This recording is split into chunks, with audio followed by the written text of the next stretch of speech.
Good morning! Almusal na tayo! Good morning. Kamusta naman ang tulog mo, anak? Nakabawi ka na ba sa iyong jet lag? Okay naman, ma. Very good. Siya nga pala, anak. Meron kaming vacation retreat na mga churchmates ko sa Manawag. 5 days kami doon. Mamaya alis namin.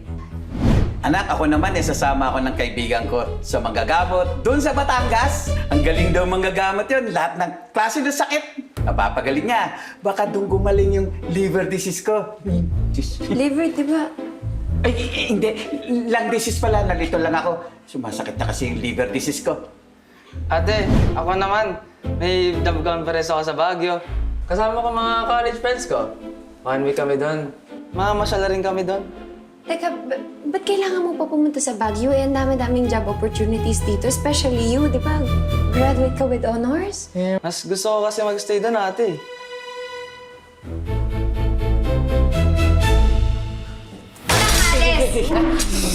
Anak, yearly pa nata kasi namin yun. Sayang naman kasi baka sabi na chance ko gumaling yung lung disease ko, anak. Tsaka mas gusto ko doon tumira, ate, sa Baguio. Hanggat nandito ako, walang aalis sa inyo kahit sino. Grounded kayong lahat! 10 taon ako. Nasa abroad, ngayon lang ako umuwi. Baka naman pwedeng isacrifice nyo naman yung lakad ninyo para sa akin. Pagkagaya na pagsasakripisyo ko para sa pamilya na to para maitaguyod kayo kung okay lang naman sa inyo. Hanggat nandito ako, walang alis. Basta lahat kayo grounded.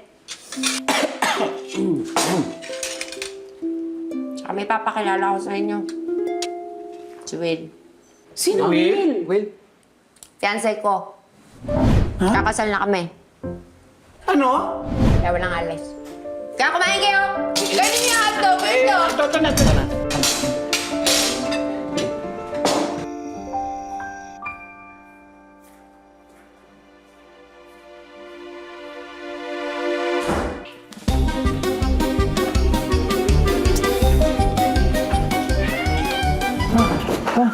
Hindi tayo pwede mabubukan ni Ate Sara dito. Ang tigas kasi ng ulo nyo. Imbis na ako lang ang aalis, gaya-gaya pa kayo.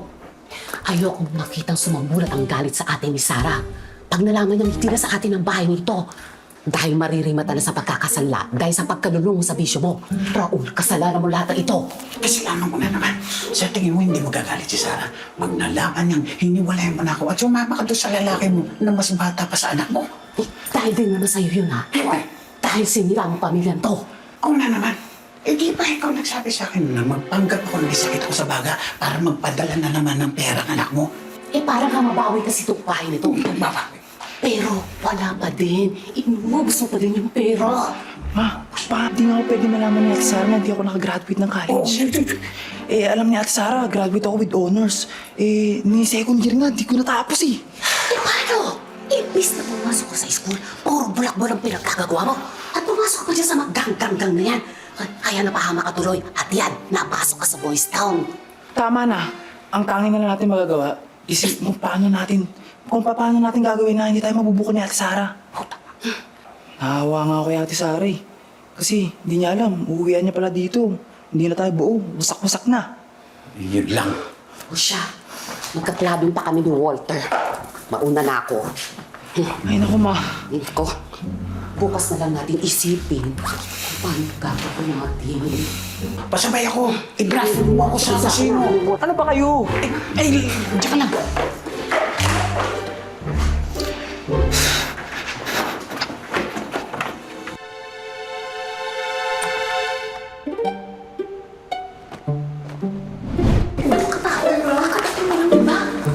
Boy, saan dyan makita tayong ate mo? Ano ka ba? Bakit ulit ka pala kala? Ay, makakata ka ni Sarah. Magmumumog na lang ako later. Good morning! Ako, anak! Gising ka na pala. Umaupo ka muna dyan. Maghahanda ako ng almusal, ha? Sige, ma. Ay, pa, ma, may naisip ako. Pagpunta dito ni Will, baka pwedeng magbakasyon tayo. Punta tayo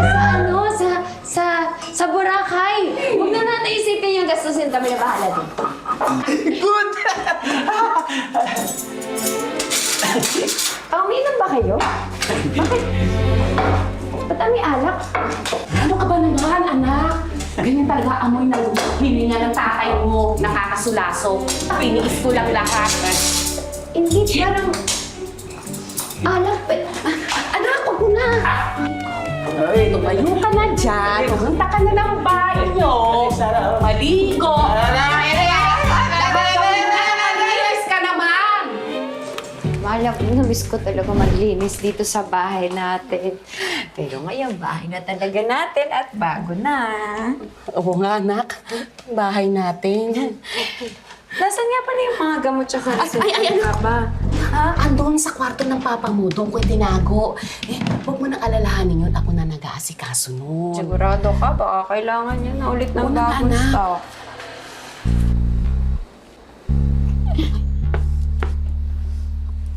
Uy, alayak, kanino to? Ba't ganito Ay, sexy? Sa'yo yan, ma? Ay, hindi! Ano ka ba? Sa ano to, girlfriend to ni Joseph. Nakikitulog dito. Yan, naiwan dito. Nag-uwi dito na babae si Joseph? Oo. Si Joseph siya kasi... Hindi, okay na yun. Matanda naman na siya, tsaka nakagraduate na siya. Kaya niya nagawin ko anong gusto niya. Ay, oo nga pala, ma. May naalala ko kasi may kaibigan ako sa London. Meron siyang company. O baka pwede niya kunin kaya si Joseph. Total engineering graduate naman siya. Tingin mo, nasan yung diploma niya? Dali, tignan ko pati yung kanyang pictures. Hindi na ko, anak. Huwag na muna mga ganyan na intindihin mo. Diba sabi mo, may itinerary ka na para sa pagdating ni Will? Yun muna ang unahin natin. One battle at a time, anak. Ha? Yan, na-miss ko sa'yo, may words of wisdom.